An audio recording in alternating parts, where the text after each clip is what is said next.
కార్మిక వర్గంపై పెను దాడులు చేస్తూ కార్మికులకు రక్షణగా ఉండే 29 చట్టాలను తొలగిస్తూ పెట్టుబడిదారి వర్గానికి కార్పొరేట్ శక్తులకు అనుకూలంగా ఒడిషా సర్కారు 4 లేబర్ కోడ్లను ప్రవేశపెట్టారు.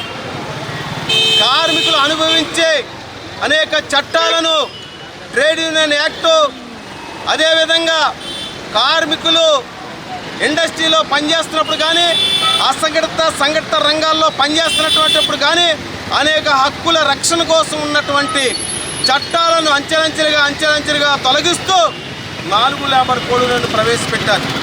ఆ నేపథ్యంలో 4 లేబర్ కోడ్లను రద్దు చేయాలని చెప్పేసి ఆనాడు భగత్ సింగ్, భట్టుకేశ్వర్ దత్తు ఢిల్లీ అసెంబ్లీలో పొగబాంబులు విసిరారు. నేటికి 97 సంవత్సరాలు పూర్తవుతున్నటువంటి సందర్భంగా భారతదేశ సంపద కోసం, భారతదేశ ప్రజల యొక్క రక్షణ కోసం ట్రేడ్ డిస్ప్యూట్ యాక్ట్ రద్దు చేయాలనేటటువంటి విప్లవ స్ఫూర్తితో భగత్ సింగ్, భట్టుకేశ్వర్ దత్తు ఇదే రోజున 97 సంవత్సరాల క్రితం సెంట్రల్ అసెంబ్లీలో పొగబాంబులతో నిరసన కార్యక్రమం తెలియజేశారు.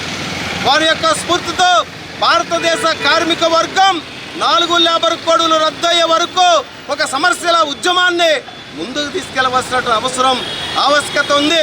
ఆ నేపథ్యంలో భారత కార్మిక సంఘాల సమాఖ్య IFTU నేషనల్ కమిటీ పిలుపులో భాగంగా భగత్ సింగ్, భట్టుకేశ్వర దత్తు వాళ్ళ యొక్క ఆశయ లక్ష్యాల సాధన కోసం కార్మిక వర్గం మరో సమరశీల పోరాటానికి ముందుకు తీసుకెళ్లాలి.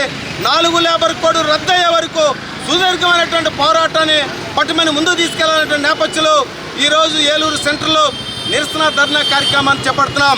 4 లేబర్ కోడ్ రద్దు చేయకపోతే మరో స్వతంత్ర కార్మిక ఉద్యమం మన భారతదేశంలో జరగబోతుందని చెప్పేసి ఒడిషా సర్కార్కి హెచ్చరిస్తున్నాం.